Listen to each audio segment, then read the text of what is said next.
MOP, SOP आणि potassium सोनाइट दिसायला तर सारखीच आहे, पण वापर चुकला तर उत्पन्नावर परिणाम होतो. नमस्कार, मी हेमंत महाजन, शेतीसूत्र ऑफिशियलवरून आपल्या सर्वांचं स्वागत करतो. आज आपण घेऊन आलो एक नवीन टॉपिक. त्याबद्दल आपण बोलणार आहोत की एमओपी चांगलं की एसओपी चांगलं, म्हणजे म्युरेट ऑफ पोटॅश चांगलं की सल्फेट ऑफ पोटॅश. दोघांमध्ये आहे, दोघांमध्ये पोटॅशच आहे, पण त्यांचा वापर कसा करायचा ते महत्वाचं आहे. पण एमओपी बद्दल जाणून घेऊया मित्रांनो. तर एमओपी मध्ये असतं 60% पोटॅशियम म्हणजे स्पालास. तर त्याचं काम काय असतं, खोडांना मजबूत बनवणं, त्याचबरोबर फळांची साईज वाढवणं किंवा फळांच्या रस क्वालिटी किंवा झाडाची सगळी गुणवत्ता वाढवणं. त्याचबरोबर त्यामध्ये असतं, ते स्वस्त असतं पण त्यामध्ये असतं क्लोराईड. क्लोराईडचं प्रमाण खूप जास्त असतं.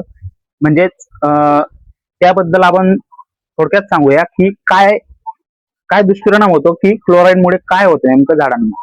तर मित्रांनो, क्लोराईडमुळे ना जमिनीमध्ये खारटपणा वाढतो, त्याचबरोबर मुळं खराब होऊ शकतात झाडाची.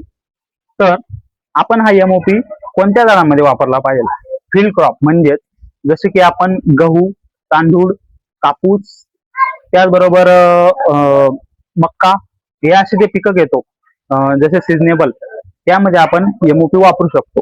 त्या झाडांना ते शोषू शकतात क्लोराईड. पण एमओपी हे आपण फळयुक्त जे झाड आहेत, जसे की लिंबू, द्राक्ष, टोमॅटो असे अदर जसे जे आहेत, म्हणजे जसे की डाळिंब, तर त्या पिकांमध्ये आपल्याला एमओपी टाकणं चुकीचं असू शकतं. कारण एमओपी जर टाकलं तर त्यांना क्लोराईडचं प्रमाण वाढतं त्याच झाडांमध्ये. तर त्यामध्ये फळांची जी साईज आहे ती पूर्णपणे बनत नाही किंवा फळ लगेच सळून पडतात किंवा त्याचबरोबर माती सुद्धा खारट होत असते मित्रांनो. तर यासाठी आपण एक पर्याय घेऊन आलेलो आहोत की एसओपी म्हणजेच काय, सल्फेट ऑफ पोटॅश.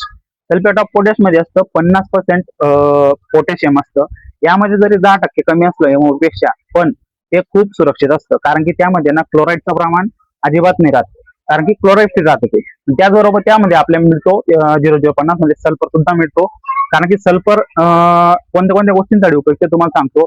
सल्फर आहे ना, अपटेक कॅपॅसिटी वाढवतं झाडांची, एनपीकेची. त्याचबरोबर तेलयुक्त म्हणजे ज्यामधून आपण तेल काढतो, ते असे जे झाड आहे जसं सोयाबीन आहे, त्यानंतर सूर्यफूल आहे, त्या झाडांसाठी सल्फर खूप उपयुक्त असतं. मग त्या झाडांसाठी आपण एमओपी न देता एसओपी देऊ शकतो आणि झाडांची क्वालिटी वाढवू शकतो. त्याचबरोबर याला अजून एक पर्याय आहे, पोटॅशियम सोनाइट. पोटॅशियम सोनाइट मध्ये असतं मॅग्नेशियम, त्यानंतर सल्फर आणि पोटॅशियम, या 3 गोष्टी असतात.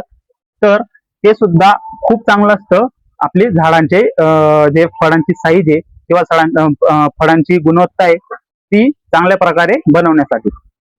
तर मित्रांनो, मी तुम्हाला हा फरक का सांगितला, कारण बरेच शेतकरी काय करतात की लिंबूचे झाड असो, डाळिंब असो किंवा द्राक्ष असो, टोमॅटो असो, की पोटॅशियम म्हणजे जर आपलं फळ चांगलं होईल किंवा आपलं फळांचा आकार चांगला बनेल किंवा वजन चांगलं वाढेल, त्यासाठी एमओपी देत असतात, म्हणजे म्युरेट ऑफ पोटॅश देत असतात. पण माझी एक विनंती शेतकऱ्यांना, तर त्याबद्दल एसओपी दिलं पाहिजे, म्हणजे 0,050 खूप उपयुक्त आहे मित्रांनो. तसेच पोटॅशियम सोनाइट बी खूप बेस्ट आहे मित्रांनो पिकांसाठी, फळांसाठी, त्यानंतर त्यांची क्वालिटी सुधारवण्यासाठी.